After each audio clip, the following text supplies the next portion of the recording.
a lot through how he was addressing his patients' conditions.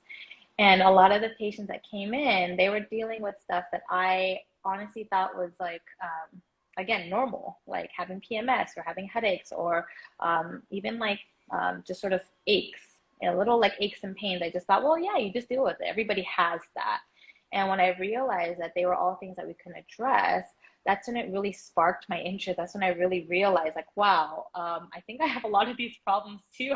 I don't think it should be normalized. But if we're only sort of giving, let's say, a one like sort of pill to fix everything, it never gets down to addressing their problems, really. And a lot of it's like there's more long-term effects to these things, right? So I'm not saying medication is bad. It's just that we have to help and use it as a temporary, adjustment. And then from there, do our due diligence to understand what is this patient's lifestyle like? What led them to these things? Why did their body have to experience so many like imbalances and changes to adapt to whatever was happening to them? Like, then we can address the actual problem.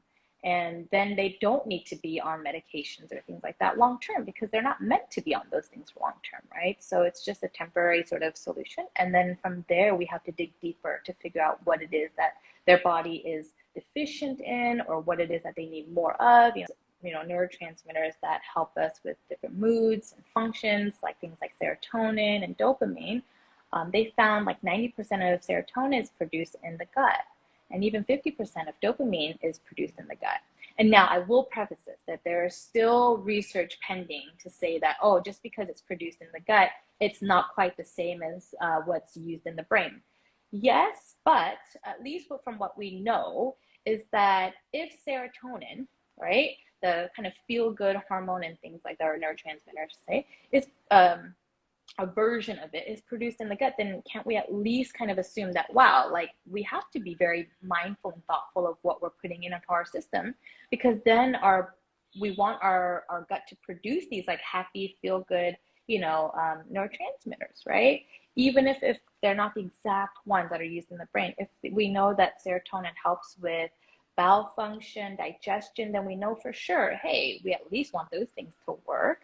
That, yes, go back to figuring out the foods you eat will help your body produce the right types of neurotransmitters, hormones. When things are inflammatory, yes, the kind of easy answer is that, oh, anything can be inflammatory and anything can be anti-inflammatory. It just depends on how your body responds to those things. But known studies have shown that foods that are highly processed, so basically things that are like man-made, if it comes in a package and it has a bunch of ingredients that you have no idea how to pronounce or what it means, most likely it's been created in a factory and the nutritional value is blah. And what they do is they just like add all these chemicals to make it taste good, like to alter your palate to make it taste good.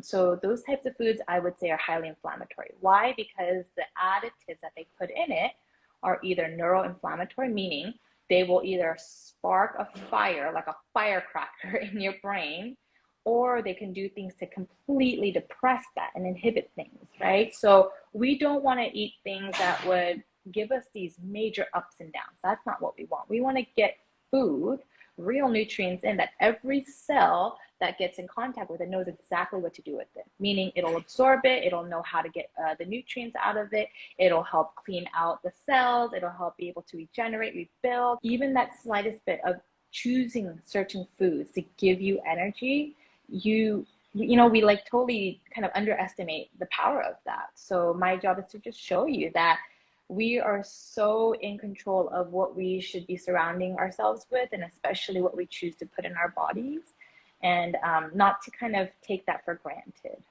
I'm not going to choose foods that don't taste good, because I'm not going to torture myself like that either.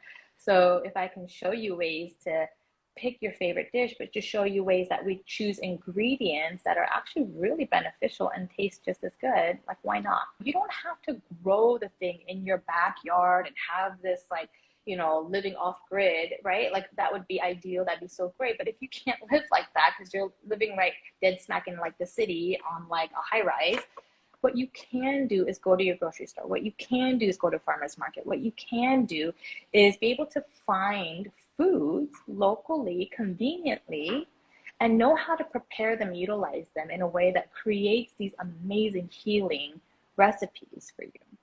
That is how we build and tie in and bridge these sort of traditional concepts into our modern day life. And so when I'm working with my patients, I just try to remind them of like, whatever culture you identify with, whatever traditions that your home recognizes, tell me those things, because that's a huge component into why we are the way we are today and what else we can do to either better ourselves or maybe improve certain things that maybe we didn't know were actually harmful. We care, genuinely care, to make sure that you're not suffering with these kinds of things, because I mean, let's be honest, our world is tough enough and there's so much going on that's hard enough for us. Let's not make it so that our internal world makes it that much harder for us to just survive, right? And know that like when we're able to reach out to the people that can help us, you will get so much out of that. Meaning you yourself would be taken care of so that you can take care of the people around you.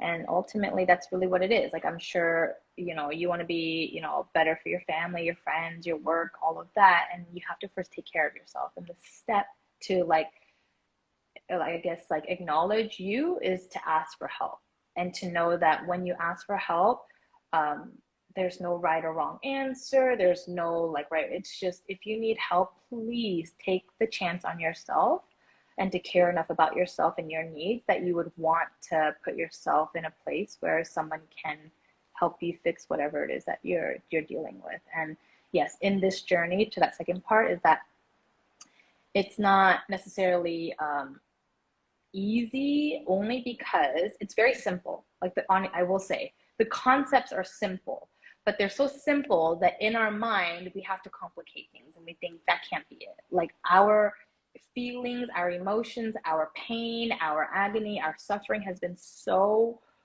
complex and so complicated that it cannot be that simple.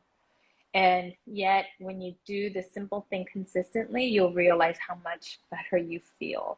So just hopefully you find somebody that you trust, that you will be able to, share your journey with, and that they'll be able to help guide you, because a lot of it is that it's very simple. It's just that you need to show up and you need to care enough about yourself every single day to want to take that simple step, because it's not always easy. But when you have somebody there who's already gone through it, who knows the journey and has walked that, whatever that uphill battle, and like multiple times, to them, they already know what to expect and it's not hard. So trust and lean on them so that you can take that first step.